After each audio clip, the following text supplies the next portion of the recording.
Castrol International Rally is one of South Africa's premier motorsport events. This year, the rally was given a new twist via the inaugural Videosport Off-Road Challenge for off-road vehicles. This provided for an event within an event, and for many of the off-road fraternity offered a new experience. Not the case with veteran Kasi Kutsia, who earned Springbok rally colours before going off-road racing. My last Castrol was in '89, and I tell you, I'm feeling like a kid with a new toy today. I can't wait for the start. You think you're going to do well? Definitely. You know, if you're not major problems, I'll see myself on the first 4 or 5 positions on Sunday. What are the sort of tactics that you have to look at in a bucky, in a rally? There's no ways we can put up the times like the first 10 cars probably, but we're going to take it easy. And from us, you know, the rally will start tomorrow morning. And from tomorrow, we will decide to go quicker and quicker. Reliability problems should be a lot easier on the vehicles with the rally roads as opposed to off-road terrain. Yeah, definitely. There's less strain on the vehicle if you're comparing it to off-road. But I think it's quite acceptable that the bakkie will take the punishment because it's easier for them. Kasi Kutsia and co-driver Richard Leek both won Springbok colours for rallying and were soon into their stride. For Api Reyneke, rallying was a new world. Api, your first rally? Yes, it's the first time that I've ever come to a rally. I've never been here as a spectator, so it's totally new for me. But we did stage that the practice stage yesterday, and it seemed not too difficult. I think it will take a couple of stages, then I'll get used to it, and then I think I'll enjoy it. It seems very nice. Api Reyneke is a multiple South African off-road champion, and while he eased himself into the swing of things in the Bankfin Toyota Land Cruiser, the start was livened up with a few problems for Linton Draper and Richard Clark in the Raceco bakkie. The start ramp was a little too narrow for one of the most awesome machines in off-road racing. A little extra manpower soon solved the problem.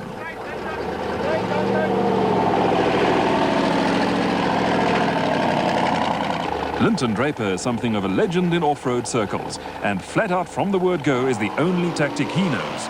Once under starter's orders, Draper and Clark immediately set about providing plenty of entertainment for the huge crowds that gathered at the start of the Castrol in Ermelo.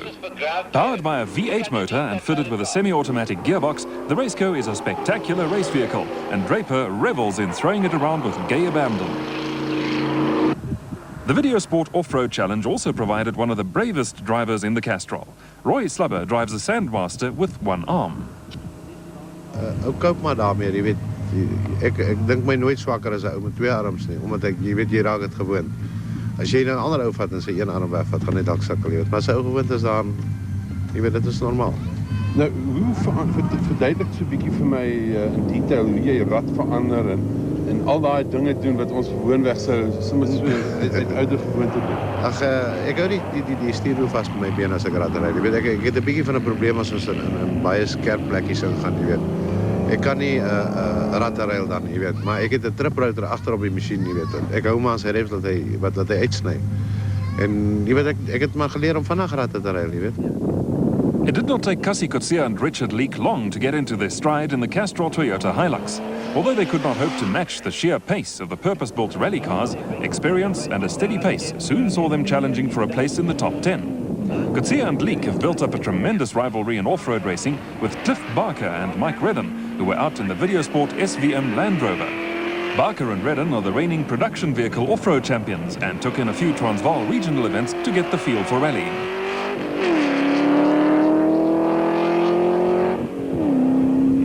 Spectators flocked to vantage points throughout the Castrol, with the off-road fraternity giving a good account of themselves, even though the vehicles might have looked a little out of place on an international rally. Having his first taste of rallying, Api Reyneke was also starting to settle down in the Bankfin Toyota Land Cruiser and had the advantage of an experienced rally navigator in Robin Houghton sitting alongside him.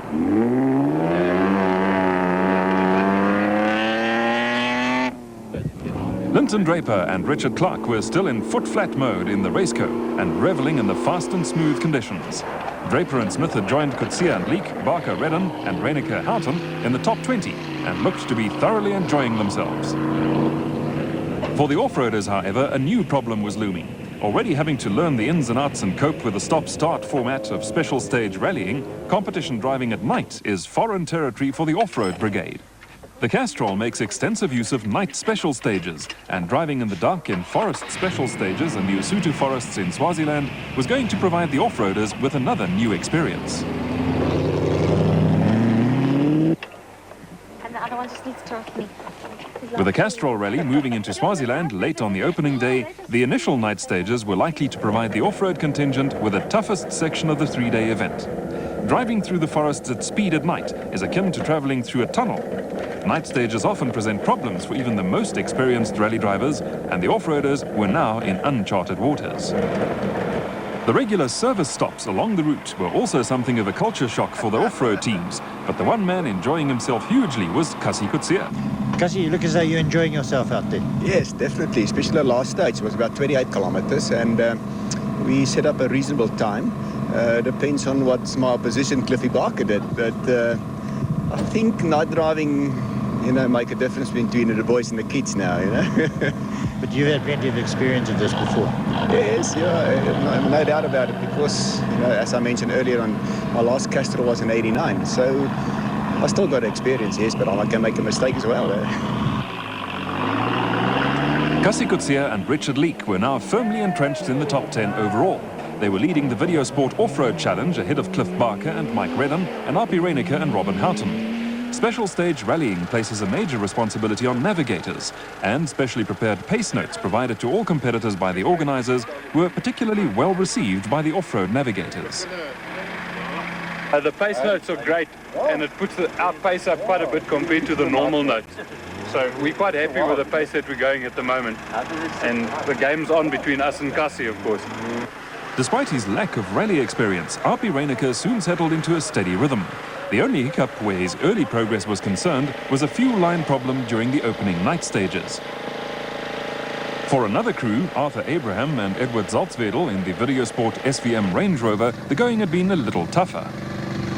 Edward, tell us about your problem out there. Well, first of all, probably about 13 k's into the stage, we lost the spring, the return spring on the carburetor. So we stopped and we stole a spring out of the door latch and we replaced it, but that spring was too stiff. So what happened, the ball at the end of the accelerator cable on the pedal side, that ball pushed off because there's too much tension to pull the cable. So we then stopped again and replaced the cable with a spare cable which we had replaced earlier on in the day because it was damaged inside. And we just couldn't make it out the stage with that cable. So we stopped again and stripped the old cable and made a hand accelerator and drove out the stage by hand. At the first overnight stop, the Abraham, Zaltzwedel and Draper Clark teams were the major casualties among the off-road teams. Draper and Clark went out with mechanical problems, with Abraham and Zaltzwedel time-barred. With 2 days of tough rallying still ahead, the service area was the normal hive of activity, with last-minute repair and maintenance jobs occupying most of the attention. Arpi Reyneke had taken to rallying like a duck to water, with a fuel-line problem the previous night the only hiccup for the Bankford Toyota Land Cruiser.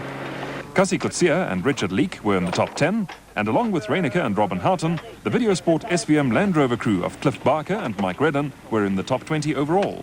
I'm enjoying it very much. It's just a pity we had a flat wheel in the last stage yesterday and lost about 4.5 to 5 minutes. But it's still a long way to go. Most of the off-road crews had some interesting tales to tell, none more so than the brothers Derek and Colin Frankenberg. We had the wrong route schedule for yesterday. We were riding on today's route schedule, so where the distances and turns aren't exactly in the same place where they should be. And, well, we sorted that problem out at a later stage by Mike with the SVM giving us his old copies as we went through the stages so we could catch up. And that's how we solved our problem until we got to the service vehicle to get our route schedule back. Yeah, it was a bit difficult in the morning, not knowing where the turns were and what distances we had to travel. But we seem to have coped and put a bit of foot last night and managed to come in all right. Not a bad time. Through the water splash that brought the crowds like bees to a honeypot, the Frankenbergs gave the onlookers more than their money's worth. The Volkswagen Beetle lost its bonnet, but the other members of the off-road fraternity were a little more circumspect when it came to the water splash. Still holding down a place in the top 10, Kasi Kutsia and Richard Leek were not taking any chances in the Castrol Toyota Hilux.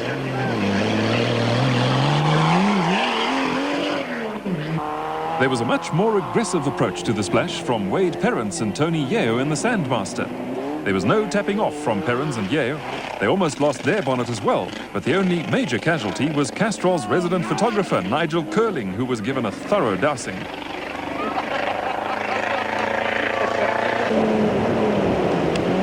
Nick De Bruyn in another Toyota Hilux took a middle-of-the-road approach, with a water splash much appreciated by the enthusiasts. Apart from being an international rally, the Castrol is one of local motorsport's major social outings, with the crowds staying to watch tailenders Kobus Visser and Armand Cronje make it through with just a slight hesitation at the end.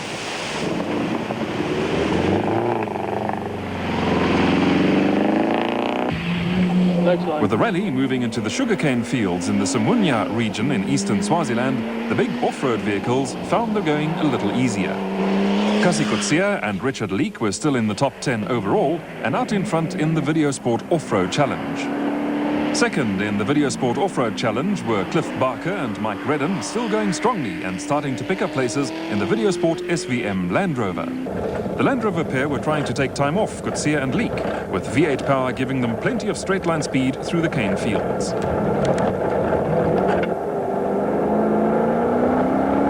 An interesting tussle was starting to develop between the Land Rover crew and Api Reinecker and Robin Houghton in the Bankfin Toyota Land Cruiser.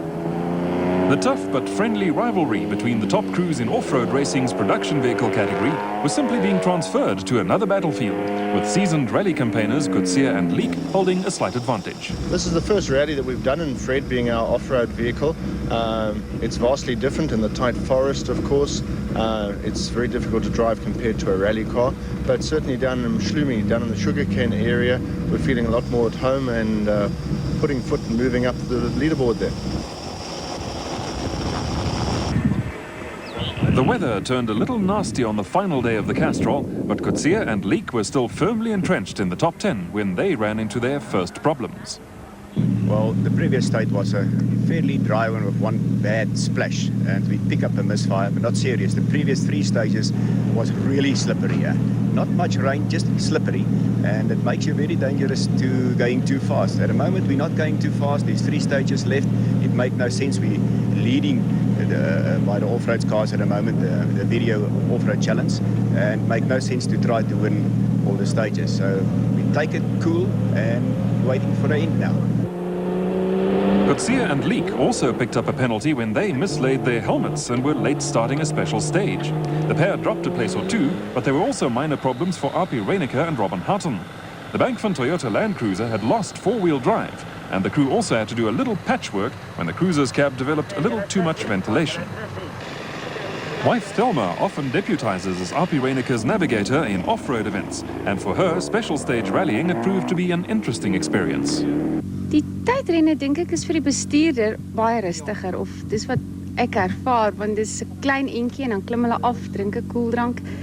En die service toe, dis was vir ons baie rustig, behalwe gisterand nou in die donker moes ons 'n hap afhaal en so aan. Maar ek dink as mens daarvoor is, kan dit seker meer opwindend raak, maar die off-roads is vir my meer, ons hardloop meer op adrenaline is wat ons dit hier doen. Maar ek dink dit is lekker, hoe meer mens gewoond raak daaraan, dan sal jy seker daarby inval. Cliff Barker and Mike Redden had also lost 4-wheel drive in the Videosport SVM Land Rover. With no 4-wheel drive, the Land Rover was a handful in road conditions made slippery by gentle early morning showers. Redden and Barker were in command of 2nd place in the Videosport Off-Road Challenge. Wade Perrins and Tony Yeo were 4th and full of praise for the Castrol's organisation. highlight of this whole event is that the organisation is immaculate. It's perfect organisation in the event. And I'd like to actually just almost take off my cap to the navigators, because apart from the drivers that work very hard, the real navigator is almost a nightmare, but it's a mission. So navigators work really hard in the rally. A place in the top 10 overall in the Castrol Rally saw Kasi Kutsia and Richard Leek win the inaugural Videosport Off-Road Challenge in the Castrol Toyota Hilux. Despite their previous rally experience, it was a tremendous performance by the pair. 7 off-road vehicles made it through to the finish, where Kutsia and Leek celebrated in traditional style. And we're so pleased that we win the Videosport Off-Road Challenge. In fact, I've got a lot of thanks to all the sponsors, especially to Richard, who helped me. Where Derek and Colin Frankenberg were concerned, there was one bit of unfinished business. After a run of non-finishes in off-road events, brother Colin agreed to shave off his beard if the pair finished the Castrol. In front of an amused crowd of onlookers, Derek kept his brother to his word, and out came the shaving apparel. There were times when Colin didn't look too happy with his brother's barbershop techniques, but you can't keep a good off-roader down for too long.